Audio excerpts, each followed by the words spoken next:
So we just had the big Sevens World Tokyo Game Show reveal stream, going through some brand new gameplay, reveals for the brand new box and the campaign and the structure deck and level rewards and skills and new cards, and of course the big thing is showing how Rush Duel works in Duel Link's actual gameplay, including animations for Dragias and Seven's Road, which both look really cool but not as good I think as Cross Duel ones, kind of to be expected at this point. Lots news to go through. Let's dive in with the brand new characters confirmed day one, which of course are going to be Yuga, Luke, Roman and Gavin. This is as we kind of expected, right? It would be weird if they gave us the aces in the box, but not the actual characters. And so for day one is back to how Arc 5 was, which is fantastic. The thing is, the trailer didn't actually confirm a fifth character, right? That we usually kind of expect the trailer to hint as to the October unlock, and so maybe that means that our October unlock is going to be a speed character, and then November be a rush character, maybe Roa or Mimi, given we got Mimi's skills actually leaked for us, or maybe it's secret, or maybe something else is happening. We don't know. Also, we might be able to choose our character to unlock first of all in Seven's World, because we've seen both Yuga and Luke available at stage 1. And so it might be like Yuga and Kaiba was back in Duel Links back in the day, and even on a new player account, right? You log in, you choose Yugi, you unlock him, and then at stage 16, you get Kaiba, or vice versa. This time around it seems to be stage 4, which I think is a good compromise, right? You kind of want to get right to swing things, and having a super long wait time to actually get Luke or get Yuga is not going to be great, so stage 4 is pretty cool. We also got a brief glimpse at the level up rewards, right, for Yuga, and it seems that, first of all, skill icon has changed, which I guess makes sense, right, to distinguish it from a rush skill to a Duel Link skill. That's fine. But also, we're getting more gems in the current gem slots. Now, does this mean we're getting more gems overall? Not necessarily. It could just mean because there's no tickets, they've put more gems into smaller slots, and then we're going to get more cards, right? And I think I prefer that, right? It's the same number of gems, but more cards. That'd be really, really cool. Also, we got a brand new skill for Yuga, which is confirming one we had before, and the way they're laid out is kind of like the Rush Duel cards, right? They got requirement and effect, and this one is a lot better than we kind of expected, right? So, Seven's Road Axel. This skill can only be used in decks where the only monsters with 400 tap 1 or more are spellcasters. So it does mean you are locked out of things like Dragias and Yamirula, but does mean you can play low-level bodies. That's perfectly fine. So you choose a face of monster you control with 600 tap points that was normal summon this turn, and increase the tap by 100, which is completely fine, right, turning a 16 to a 24, and this I think can be used more than once per duel, which is really cool if that's the case. But also, from turn 4 onwards once per duel, you can switch a card in your hand for a Seven's Road from your deck. That is really, really good. We've also got the new campaign confirmed, of course more for this, right? We previously knew about the DMs and the playmats and the dream tickets and the gems, but we didn't know about the structure deck, about the main box, and of course now seeing for the first time these Dream UR packs, right? So we're getting a brand new structure deck focusing around the Lightning Bolt Condor, which we talked about before, is a very cool OTK kind of card, right? You send a monster from your hand to the graveyard, then all monsters your opponent controls the same attribute, lose a tap points times 300 equal to that level, which means if you send a big boy, then you can make their all 0 basically. And given that we know the early Rush metagame is going to be darks and lights, then it probably makes sense, right, to use this in a deck full of darks and lights. And I think as well, we're getting a skill for this that adds a light to your hand as well, so it does like make this live, which is really, really big. Of course, no more confirmed cards for structure deck, but still, that's cool. Also, we're getting the Rush Duel main box, right? And it is strictly main box 1, Rush Duel. They are going to be separate, we knew this going in, but now it's confirmed, and of course getting 10 free packs of the Barian box, which I think is kind of the nail in the coffin, I think, for any major Speedo content on Rush Duel release. We could still get a Selection Box Mini, right? They don't announce those beforehand, so it could still be like a Speedo surprise, but I think it's like a really weird like shot in the foot, right? Because this box is so good. It's meta relevant right now, and your core Speedo players will have bought this already. So this really is like a nothing reward. They could have gave more gems and it'd have been way better. Of course, got the UR Prismatic pack, right, guaranteeing a free UR from the box. It might just be like one of the 4 ace monsters, right? It might not be all the URs, which I think would be better because you might want to get 3 Karibots and get really lucky, but if they want to have a ace monster Prismatic, then I think that does make sense.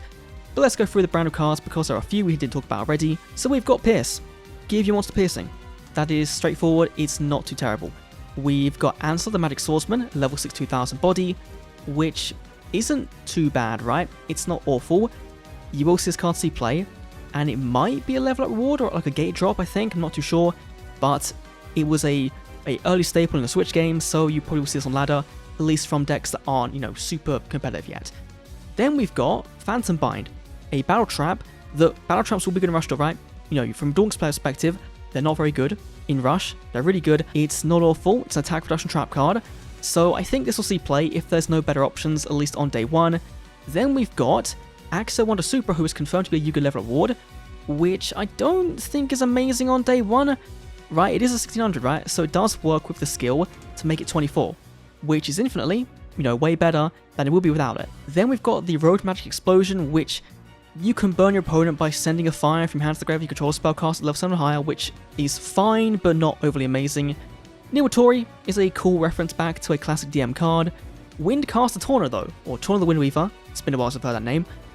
This is going to be a proper staple for that 7's row deck, right? Not only being a wind target for its effect, but also it is one of your main ways of removal in Rush Duel, right? Early Rush Duel, changing battle position is going to be really, really strong, because if you think about it, discard one, change a 7's row to defense mode means that this card can clear it.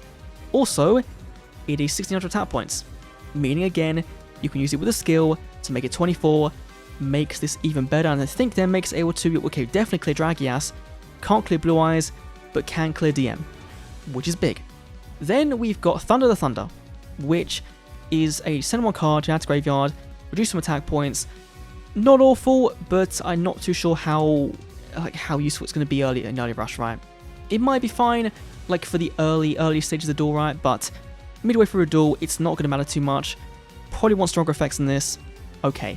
And then for Yuga, we've got Rice Terror Secure. Send level 5 or higher monster from to graveyard to change non-aqua type attachment monsters your opponent controls to defense mode up to number face backwards on the field, which is only going to be one, including her, and it's level 5 or higher, which, like, this is way better, but this is a non-tribute. So, swings and roundabouts, right? I might be looking at the list completely wrong, this might be really good, but I think you'd want to go for Torna over this. Then for Luke, we of course had Dragas confirmed already, we've got Twin Edge Dragon that can attack twice, we've got Dragonite, which is going to be our companion to the Dark Sorcerer, so if you want to play with another beatdown, you can do. We've got Fire Guardian, who was a staple in the Switch game back in the day, very good 200 point monster. We've then got the Sports Dragon Pitcher and the Slugger, who both summon the other one out from the graveyard, meaning you summon one of them, summon the other, sack them off into Dragias, job done. We've got Tri-Drago, who is not very good at all. We've got the Gravity Press Dragon, which is going to make your opponent's monster lose attack points, which I think could be fine, but again, this is level 6 tribute, 1500 damage. It's okay. If you're playing it alongside Dragias, right, making the opponent's monster weaker, attacking Dragias clears, gets a second attack, I can see it. But by itself, I don't think it's clearing all that much. So, yeah. And then a really cool card is Dragonic Pressure. Send 3 Dragons from your graveyard to nuke all monsters on the field. And then if you destroy a monster by its effect, summon a dragon in your graveyard level 4 lower in defense mode. This is really, really cool. We haven't seen much monster removal so far in Rush Duel, right? But blanket removal, we've not seen in this one, does have a big downside in that, you know, if you're drawing for turn, right, 5 cards, then you're sending 3 of them, plus potentially this to graveyard, that's 4. What are you really going to do after nuking their board? This is a very, very big power play for later on in the duel, where you might be on the back foot, but also your opponent might be close to losing, right? If you could summon out a level 4, sack it off for a level 5, I like it. I enjoyed it in the Switch game, right? But I think it's going to be a fun one. It's going to be a fun one. Then we've got some NPC cards which aren't very good, right? Sparks, Ancient Telescope, Volcanic Rat. These are just whatever. But we also had confirmed Legend Rule, right? Confirming it's going to be 1 monster, 1 spell, 1 trap. And confirming again, Dark Magician, but also Summon Skull as Legend, which I think is going to be the main one you play, purely because it's the same stat-wise Dark Magician, just 1 tribute. So maybe in Seven's Road, right, you play DM because you can choose out Seven's Road Witch, but in other decks, I think if there's no other legends on day 1, that actually makes sense. This will be very good. And it'll be weird seeing Summon Skull be good in Duel Links, because when he came out as Super Rare in, I think, like, he was a bit late, right, to Duel Links, for when he should have come. He wasn't very good. So, this might be his chance to shine like he did back in 2000. So that is all we kind of know for Seven's World going into it. There's a lot here, and still a lot we don't know. And I know people are going to be, you know, mad and complaining, and the fact there's no speed release, like you go to comments here on DLM, it is crazy. It is understandably, in some cases, crazy, but in others, just chill, wait and see what happens. We might get a Speed Duel box, right, in 2 weeks. You know, they might go for a 6-week release pattern for Speed Duel, and that won't really affect things too much, right? If they do go the whole, you know, let's skip 2 months and then have a box, sure, complain then. But for now, chill, you know, wait and see what happens, and hopefully things will be good. So yeah,